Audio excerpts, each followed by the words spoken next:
हम लोग क्लास 11 का सबसे पहला अकाउंटेंसी का सबसे पहला चैप्टर पढ़ रहे थे, इंट्रोडक्शन टू अकाउंटिंग। इसमें हम लोग मीनिंग पढ़ लिए, ऑब्जेक्टिव पढ़ लिए, फंक्शन पढ़ लिए, यूजर पढ़ लिए। अब हम लोग बुक कीपिंग पढ़ेंगे। बुक कीपिंग होती क्या है, तो सबसे पहले इसका डिफिनेशन देखते हैं।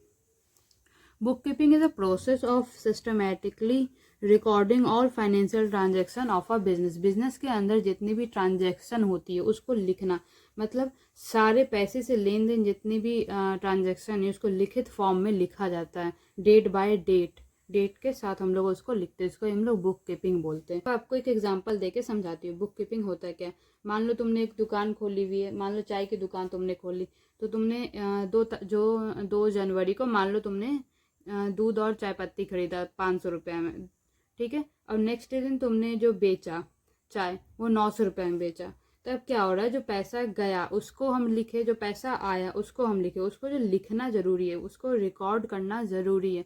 और बुक कीपिंग के अंदर जो जो लेन देन रोज़ पर एवरी डे के अंदर जितना भी लेन देन करते हैं उसको हम लोग लिखते हैं।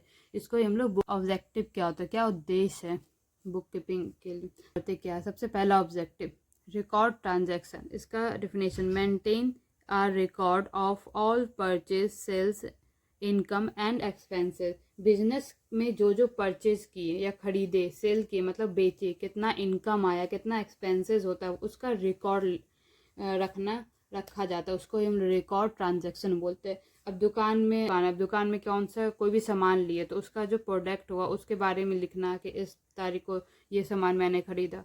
अब मान लो तुमने कस्टमर को सामान बेचा तो फिर वो लिखना, रिकॉर्ड में लिखा जाता है उसके अंदर कि इतना तारीख को मैंने बेचा।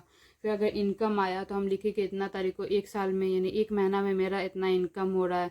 फिर एक्सपेंसेस हो रहा है तो वो लिखे। तो रिकॉर्ड ट्रांजेक्शन के अंदर यही होता है। हम लोग परचेज, अगर परचेज मतलब कुछ खरीद रहे हैं तो उसको लिख रहे हैं, कुछ सेल कर रहे हैं तो वो लिख रहे हैं, इनकम अगर आ रहा है तो वो लिख रहे हैं, अगर एक्सपेंसेस दे रहे हैं तो वो लिख रहे हैं। डेट बाय डेट करके एवरी डे का रिकॉर्ड हम लोग लिखते हैं।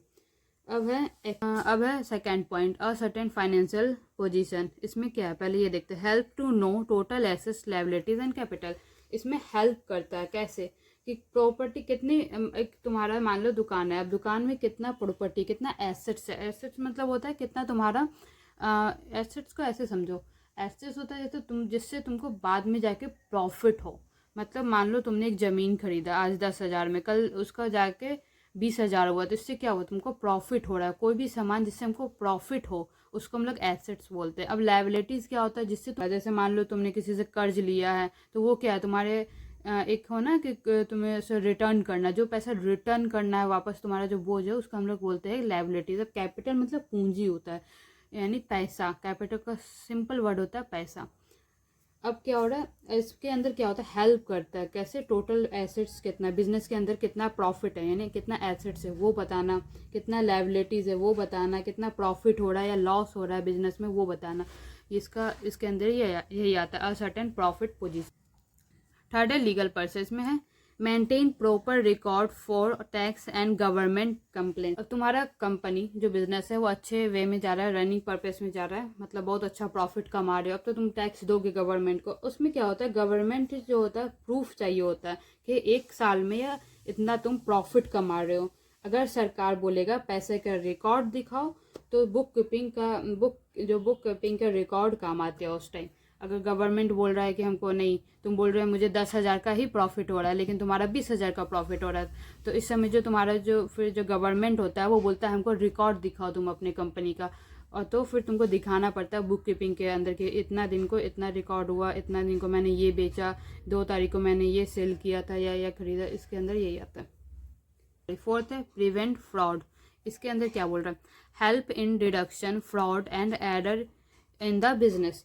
अब सिर्फ रिकॉर्डिंग हो, अब मान लो क्या हो रहा है, जब सब कुछ लिखा होता है, सब कुछ अगर हम डेट बाय डेट सब कुछ लिख के रखते तो मेरे कंपनी में जो फ्रॉड होती है, घोटाला होता है या गलत एंट्री होता है उसको जल्दी हम लोग पकड़ सकते हैं। अब मान लो तुमने ट्रांजैक्शन हिस्ट्री ही नहीं बनाया तो तुम्हें पता ही नहीं चलेगा कि कौन सा, जो तुम्हारे 10 स्टाफ रखे हो, मान लो तुम अपने दुकान में 10 स्टाफ रखे हो और उसको लिख के नहीं रख रहे हो क्या मेरा कितना प्रॉफिट हो रहा है या मैंने कब कितना सामान बेचा या नहीं बेचा। जब तक तुम लिख के नहीं रखोगे तो तुम्हें अगर कुछ पैसा तुम्हारे कंपनी से गायब भी हो जा रहा है या दुकान से तो तुम्हें पता ही नहीं चलेगा, क्योंकि तुमने लिख के नहीं रखा। अगर यही चीज़ लिखा हुआ रहेगा तो तुम्हें पता चलेगा अच्छे से, अच्छा इतना तारीख को इतना फ्रॉड हुआ था, मैंने किसी ने पैसा लिया है, और या गलत एंट्री है तो वो भी हम लोग को जल्दी ही पता चल जाता है। इसलिए प्रिवेंट फ्रॉड भी बहुत ज़रूरी है, बुक कीपिंग के अंदर ये सब आता है। अब नेक्स्ट है कैरेक्टरिस्टिक। इसमें 4 पॉइंट है। सबसे पहला पॉइंट है only recording of transaction. Analyse, इसमें जो केवल रिकॉर्ड किया जाता है और कुछ नहीं, जितना भी सामान डेट बाय डेट करके उसको बस रिकॉर्ड करना है। Historical in nature. अब क्या हो रहा है कि पुराना पास्ट, इस पास्ट में जितना भी ट्रांजैक्शन हुआ उस नेचर का ये होता है बुक कीपिंग, यानी जो काम हो चुका है वही लिखता है, जो काम होने वाला है उसको नहीं लिखेगा, जो पास्ट में मेरा ट्रांजैक्शन हुआ है उसको लिखता है। अब है सिस्टमैटिक एंड क्रोनोलॉजिकल।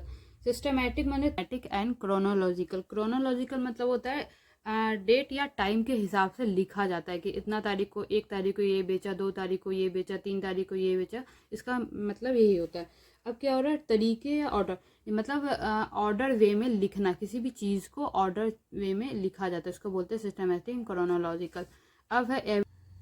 अब नेक्स्ट पॉइंट है evidence for audit and legal purpose. अब इसमें क्या हो रहा है, ऑडिट का मतलब किसी भी एक्सपर्ट अकाउंटेंट जो सीए वगैरह करते हैं उसको हम लोग ऑडिट बोलते हैं, लास्ट में बोलते हैं सीए कर लो तो ऑडिट बन जाएगा। तो वो जो होता है किसी भी एक्सपर्ट अकाउंटेंट या ऑडिट के द्वारा चेक किया जाता है कि जितना भी रिकॉर्ड है वो सही है या गलत है, ये हम लोग चेक करते हैं इसके अंदर। अब उसमें क्या चाहिए, जो पैसा आया उसका रिकॉर्ड लिखा, जो गया उसका रिकॉर्ड, अगर कोई फ्रॉड कर रहा है तो वो पता चल जाएगा, अगर एंट्री गलत तुम लिखे हो तो वो पता चल जाएगा। इसलिए ऑडिट बहुत ही इंपॉर्टेंट है। और लीगल प्रूफ क्या चाहिए, बस क्या चाहिए, लीगल प्रूफ मतलब होता है बिजनेस के रिकॉर्ड ऐसा लिखना कि अगर कोर्ट भी या सरकार गवर्नमेंट मांगे, या तो कोर्ट या गवर्नमेंट मांगे, उसको प्रूफ के अनुसार दिखा सके, एकदम सिस्टमैटिक वे में और क्रोनोलॉजिकल ऑर्डर में लिखा जाता है। अब मान लो मैं एक एग्जांपल देती हूँ। एक रमेश नाम है जो दुकान खोला है। जैसे मान लो तुमने एक दुकान खोला, अब 10 जनवरी को तुमने कुछ सामान खरीदा 2000 में, तो वो तुमने लिख दिया। अब 12 जनवरी को वही सामान तुमने बेच दिया 3000 में, तो उस चीज़ को हम लोग डेट बाय डेट ऑर्डर में लिखा जाता है, उसको ही वो लिखना। और जाके ये फ्यूचर में अगर कोई ऑडिट आ रहा है तुम्हारे कंपनी में, तो जब वो ऑडिट करेगा तो बहुत ही ईजिली तरीके से वो बता सकेगा कि तुमने कहाँ गलत किया है, क्या तुम्हारा अगर फ्रॉड हो रहा है तो कहाँ पर फ्रॉड हो रहा है तुम्हारे कंपनी में, ये सब वो बताता है। अब हम लोग नेक्स्ट टॉपिक पढ़ेंगे। यही 5 पॉइंट है कैरेक्टरिस्टिक और बुक कीपिंग के अंदर जो कैरेक्टरिस्टिक होता है। ये क्वेश्चन ये क्लास 11th के एग्जाम में आता है 5 नंबर का, तो इसे पढ़ना बहुत ही ज़रूरी है। अगर आपको पसंद आई हो तो please like, subscribe and comment.